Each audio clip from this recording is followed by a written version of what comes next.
नमो नमः। हम बात करने वाले हैं संधि के बारे में, संधि के भेदों के बारे में। संधि किसे कहा जाता है और इसका क्या महत्व है, ये आज जानने का प्रयास करेंगे। सबसे पहली बात तो सवाल ये आता है कि संधि आखिर किसे कहा जाता है, ये संधि आखिर है क्या। तो संधि के लिए जो एक सिंपल से वर्ड्स हैं वो इस प्रकार से हैं, जैसे मेल होना, या फिर इसको कह सकते हैं मिलाना या फिर मिलना। दो चीज़ों का आपस में मिलना संधि कहलाता है। अगर वैसे देखा जाए, जैसे पेन और पेन का ढक्कन है, आपने दोनों को एक साथ मिलाया तो क्या है, संधि है। अगर आपने पेन और पेन के ढक्कन को अलग अलग कर दिया तो क्या है, संधि विच्छेद है। अब ये तो बात हुई वस्तु के बारे में कि संधि किसे कहेंगे, लेकिन अगर हम बात करें भाषा में कि भाषा में आखिरकार संधि किसे कहा जाता है, तो भाषा की जो सर्वोत्तम सबसे छोटी जो इकाई है, जो वर्ण है, तो यहाँ पर क्या हो जाएगा, वर्णों का आपस में मिलना संधि कहलाता है और वर्णों का अलग अलग हो जाना क्या कहलाता है, संधि विच्छेद कहलाता है। तो सिंपलिस्टिक वे में अगर इसको समझें तो वर्णों का आपस में मिलना संधि कहलाता है, और अगर उन्हीं वर्णों को अलग अलग कर दिया जाए तो उसे क्या कहते हैं, संधि विच्छेद कहते हैं। अब ये संधि कितने प्रकार की होती है, तो संधि 3 प्रकार की होती है। पहला है स्वर संधि, दूसरा है व्यंजन संधि और तीसरा है विसर्ग संधि।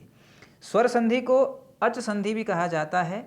अच क्यों कहा जाता है, क्योंकि अगर आपने पढ़ा होगा और जाना होगा तो माहेश्वर सूत्र में आई ऊण से लेकर के आई औच तक क्या होते हैं, अच इसको कहा जाता है, अच प्रत्याहार में इसको रखा जाता है। और आई ऊण से लेकर के आई औच तक सारे क्या होते हैं, स्वर होते हैं, इसलिए क्या कहते हैं, इसको अच संधि भी कहते हैं।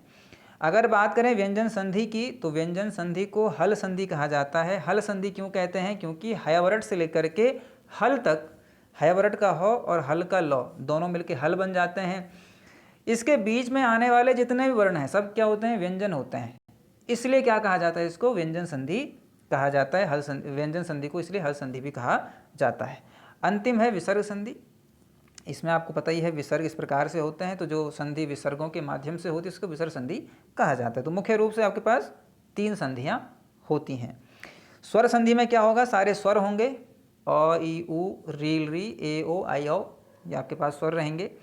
व्यंजन संधि में क्या होगा, सारे व्यंजन क वर्ग से लेकर के प वर्ग तक, बाकी य र ल व श श श ह, ये जितने भी क्या हैं आपके पास व्यंजन है, सारे कहाँ काम आएंगे, व्यंजन संधि में काम आएंगे। और विसर्ग संधि में क्या रहेगा, विसर्ग रहेगा। अब एक एक करके यहाँ पर समझने का प्रयास करते हैं। सबसे पहले बात करेंगे स्वर संधि के बारे में कि स्वर संधि किसे कहा जाता है। इसकी जो डेफिनेशन है इस प्रकार से है कि दो स्वरों के मेल से होने वाला जो विकार है, विकार मतलब होता है परिवर्तन, जो चेंजेज आते हैं दो स्वरों के आपस में मिलने से, उसे क्या कहते हैं, स्वर संधि कहते हैं। यानी कि स्वर संधि में क्या होगा, पहली बात तो ये आपको समझना पड़ेगा कि जब भी संधि करेंगे तो उसके लिए रूल क्या है कि आपके पास 2 शब्द होने चाहिए अलग अलग, पहला शब्द और दूसरा शब्द। जब भी आप संधि करोगे तो हमेशा पहले शब्द के अंतिम वर्ण और दूसरे शब्द के पहले वर्ण में ही संधि करोगे। जैसे एग्जाम्पल के लिए दिया, विद्या प्लस आलय। अब अगर आप यहाँ पर देखो तो विद्या के द्या में क्या, कौन सी मात्रा है, आ की मात्रा है, और पीछे आलय के आ में भी कौन सी मात्रा है, आ की मात्रा है। अब यहाँ पर संधि किस में हो रही है, आ प्लस आ में हो रही है। अब आप यहाँ पर देखो कि जो ये दोनों ही आ हैं, क्या ये स्वर हैं या नहीं है, तो दोनों ही स्वर हैं। तो जहाँ पर दोनों ही शब्दों के स्वरों में संधि हो, जो दोनों शब्दों के वर्ण हैं और वो दोनों वर्ण क्या रहेंगे, स्वर रहेंगे, तो उसे क्या कहा जाएगा, स्वर संधि कहा जाएगा। तो यहाँ पर रिजल्ट क्या आया, विद्यालय। स्वर संधि क्या होते हैं, 5 प्रकार के होते हैं। स्वर संधि 5 प्रकार की होती है। कौन कौन से हैं, पहला है दीर्घ संधि, दूसरा है गुण संधि, तीसरा है वृद्धि संधि, चौथा है यण संधि और पांचवा है अयादि संधि। दीर्घ संधि में क्या होता है, गुण संधि में क्या होता है, वृद्धि यण अयादि में किस प्रकार से कार्य किया जाता है, इसको जानेंगे। सबसे पहले हम बात करेंगे दीर्घ संधि के बारे में कि दीर्घ संधि किसे कहा जाता है। ये पांचों के पांचों संधियां क्या हैं, स्वर संधि हैं। यानी कि यहाँ पर क्या होगा, पहले वाले शब्द के अंतिम वर्ण में और जो दूसरा शब्द है उसका जो पहला वर्ण है, ये दोनों क्या रहेंगे, स्वर रहेंगे। सबसे पहले बात करेंगे दीर्घ संधि के बारे में कि दीर्घ संधि किसे कहा जाता है। दीर्घ से मतलब होता है बड़ा, दीर्घ से मतलब क्या होता है, बड़ा। तो जो बड़ा है उसमें संधि यानी कि बड़े को मिलाना। अब बड़े क्या मिलाना जी, वर्ण मिलाना। अब वर्ण भी कौन सा, देखो दो प्रकार के वर्ण होते हैं, स्वर और व्यंजन। तो वर्ण कौन सा, स्वर वर्ण, क्योंकि हम स्वर संधि वाले पढ़ रहे हैं, तो स्वर वर्ण। तो जो स्वर है उसे क्या कर देना, बड़ा कर देना, यही क्या कहलाता है, दीर्घ संधि कहलाता है। इसका देखो सूत्र आता है अकह सवर्णे दीर्घः, कि दीर्घ किसे करेंगे, तो कहता है अकह सवर्णे दीर्घः। अब यहाँ पे इस अक का मतलब क्या है, ये जो अक है ये एक प्रकार का प्रत्याहार है। अक प्रत्याहार कैसे बनता है, तो आई उण से लेकर के रील ऋ तक इसमें कौन कौन से वर्ण आते हैं, ओ ई उ री और ली, ये वर्ण क्या आते हैं आपके अक प्रत्याहार में आते हैं। तो इन्हीं वर्णों में हमेशा क्या होती है, दीर्घ संधि होती है, इसके अलावा कहीं भी दीर्घ संधि नहीं होती है। अब ये समझें कि दीर्घ संधि से मतलब है क्या। आपने देखा होगा अ और आ, इन दोनों की जो तरीका है इन दोनों को बोलने का बिल्कुल सेम सेम है, अ और आ, बस डिफरेंस होता है इनकी टाइमिंग में। जब आप अ बोलते हैं तो बहुत कम समय के लिए बोलते हैं, लेकिन जब आप आ बोलते हैं तो आपकी टाइमिंग बढ़ जाती है। देखा जाए तो दोनों को बोलने का तरीका सेम है, बस दिक्कत क्या है, चेंजेज क्या है, कि एक को बोलने में कम समय लगता है और एक को बोलने में ज़्यादा समय लगता है। तो इन दोनों में से बड़ा कौन है, क्या अ बड़ा है या आ बड़ा है, अकॉर्डिंग टू टाइमिंग। जब आप अ बोलोगे तो कम समय लगता है, आ बोलोगे तो समय बढ़ जाता है, यानी बड़ा कौन है, आ बड़ा है। इसी प्रकार से अगर आप देखो ई और ई में, जब आप ई बोलते हो इसमें समय कम लगता है, जब आप ई बोलते हो इसको में, इसमें समय क्या लगता है, ज़्यादा लगता है। आपने देखा भी होगा जब मैम लोग छोटे बच्चों को जब सिखाते हैं तो हमें से क्या बोलते हैं, छोटी ई, बड़ी ई, इस प्रकार से क्यों बोलते हैं, छोटा इसलिए बोल रहे हैं कि उसको बोलने में कम समय लगता है। इसी प्रकार से मान लीजिए ऊ है, इसमें छोटा ऊ है क्योंकि इसको बोलने में कम समय लगता है, और ऊ क्या है, बड़ा है, तो जो बड़ा है वो दीर्घ है, ठीक है। तो यहाँ पर वही चीज़ आई, जैसे री और बड़ा री भी होता है, ऐसे री और बड़ा री भी होता है। तो इस प्रकार से छोटा बड़ा दो प्रकार के क्या होते हैं, स्वर होते हैं इनके। अब इसमें वो कह रहा है कि जब भी ये आपस में मिलेंगे, यानी कि मान लीजिए जो पहले वाला शब्द है इसके अंतिम में अ है और दूसरे वाले शब्द के प्रारंभ में मान लीजिए आ है, तो यहाँ पर दोनों एक साथ मिल रहे हैं, तो हमें क्या चाहिए, इन दोनों का रिजल्ट हमें एक चाहिए। तो अब आप किसको लोगे इन दोनों में से, तो वो कहता है कि हमें हमेशा क्या करना है, बड़े को ही लेना है। तो बड़ा कौन सा है, आ बड़ा है। तो जब भी ये दोनों आपस में मिलेंगे रिजल्ट क्या आएगा, आ ही आएगा।